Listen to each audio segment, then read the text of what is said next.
สวัสดีครับคุณผู้ชมทุกท่านจะเป็นยังไงถ้าคนโดนรถตำเตรียมตัวสตาร์ทรถไปได้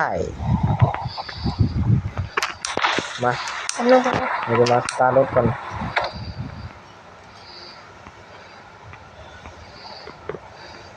พอ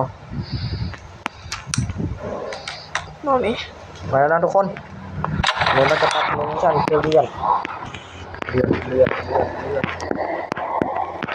มาคนไอ้นี่มันยืนฉี่นะทุกคนยืนเยอะเลย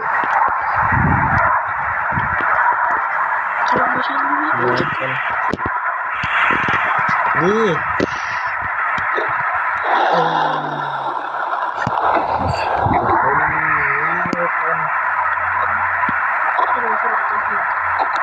อุบัติเหตุ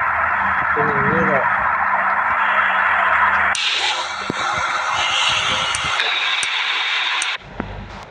รถตามมันจะเป็นอย่างนี้แล้วทุกคนนะก็เดี๋ยวผมจะทำใหม่นะนี่ครับตานี้เป็นคนเดินเป็นคนยืนพูดกันอยู่นะครับทุกคนไป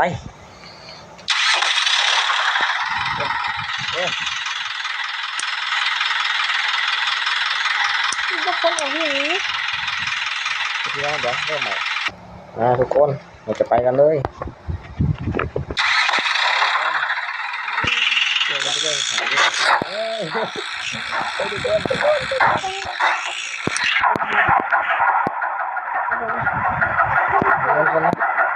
นี่จะเป็นยังไงทุกคนรถเหยียบข้างทุกคนดูมันเสียตาไปกันนะโอ้โหเหยียบข้างเลยตายนี่แหละทุกคนถังต่อไปก็มาทุกคนตอนนี้ผมนี่อย่าลืมกดไลค์กดแชร์ให้ผมด้วยนะครับทุกคนนะเพื่อเป็นกำลังใจให้ผมทำคลิปต่อๆไปด้วยก็อันนี้ผมจะขี่รถไปนะทุกคนนะเริ่มนี่ทุกคนอันนี้มันยืนคุยกับไอ้แพงอันนี้มันยืนดูกำแพงอยู่นะทุกคนนะไปดูนี่ทุกคนรถถังต้องตายแน่ดูไอ้ข้างบนนี่สิหัวมงยังมือเรียบร้อยขี้ห่างในทุกคนนะคือเสียบตุกเข้าให้ตายทุกคนนะแต่อาจจะเป็นการทิ้งตัวนะทุกคน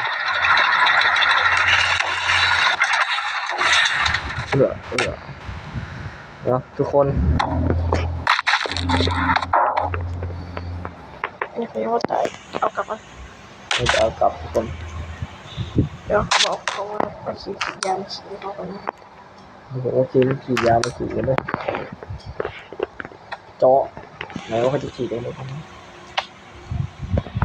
ยกปืนตัว